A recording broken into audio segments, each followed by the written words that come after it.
هغه به په مخ د ځمکه په امت کې په هر وخت کې موجود وي او هغه څوک دی والصالحین هغه د صالحینو جماعت دی نو په فاتحه کې چې مونږ او تاسو د الله نه کوم سوال کو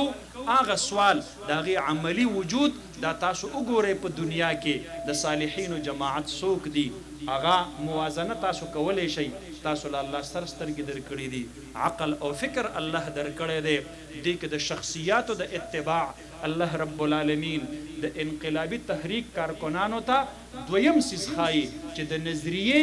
د هغې اتباع به کې خو د نظریې پهچان به صالح شخصیات وي لکه مفتی عبدالشکور صاحب رحمت الله علیه غوندې مونږ د فکر اتباع کوو مونږ د نظریې اتباع کوو مونږ نظریاتي ملګري یو نظریاتي ملګری دې ته ویل کېږي د ده په شخصیاتو باندې کار نه وي البته داسې شخصیات به خامخا د ده دپاره قابل تقلید وي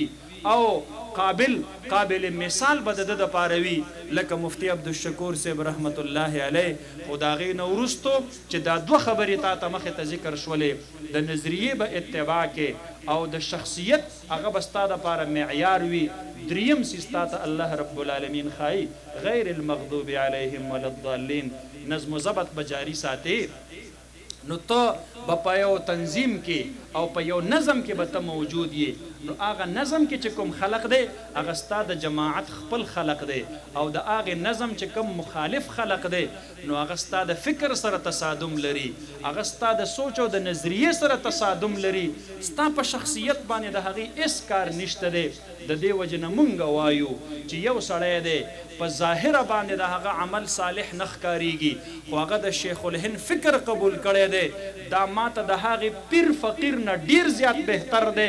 څوک چې د شیخ الهند د فکر سره په تضاد کې روان دی څوک چې د هغه سره په تصادم کې روان دی زه د ده په پیرۍ څه کومه زه د ده په مریدۍ باندې څه کومه د ده اجتماعیت صالحه نه دی د ده اجتماعي زندگی د شریعت مطابق نه ده د دې وجې نه د جمعیت طلبه اسلام ملګرو دا دریم څیز دا تنظیم الله مونږ ته ښودلی دی نظم و ضبط سره به چلیږئ خپل آپس کې به یو بل سره مینه ساتئ رحماء بینهم او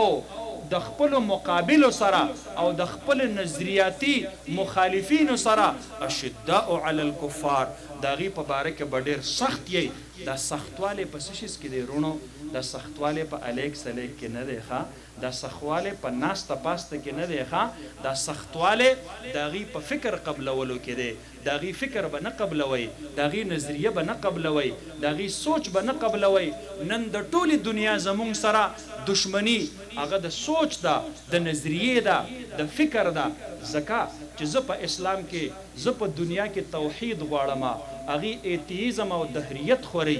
زه په دنیا کې د جناب نبی کریم صلی الله علیه وسلم ختم نبوت منم او هغه د ختم نبوت منکر سپورټ کوي زه په دنیا کې ناموس صحابه منم او هغه د صحابه او دشمنان سپورټ کوي نو زما سره د هغې عقیده متصادم ده زه چې کوم عبادت کوم د هغه عبادت زما سره نه مني زه چې کوم معاشرت غواړم هغه د حیا نه ډک دی هغه د پردې نه ډک دی هغه د اسلام د اصولو د ضوابطو نه ډک دی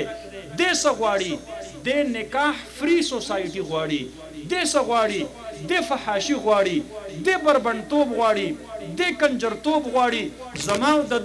د فکر تصادم دی زه چې کوم معاشرت غواړم د هغې مقابل کې لګیا دی دنیا ته فنډینګ کوي د هغې مقابل کې لګیا دی منصوبه بندۍ کوي لہذا زما د وجود نه ده ته خطره ده ده ته پته ده کو دا سیاسي مولا په پاکستان کې بر سر اقتدار راغی لکه څنګه چې په کابل کې مسلمانانو خویندو ته لوپټې ورپسر کړلې دغه رنګې په اسلام آباد کې هم مسلمانانو خویندو ته لوپټې پسروي د ده زما سره د فکر تصادم دی زه چې کوم معیشت غواړم هغې کې سود نومې څیز دا نشته دی نه پکې لږ سود روا دی نه پکې ډېر سود روا دی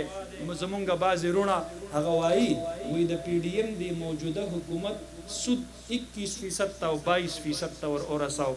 ځوانانو سود کو 21% او 22% شو حرام دی او سود کو 1%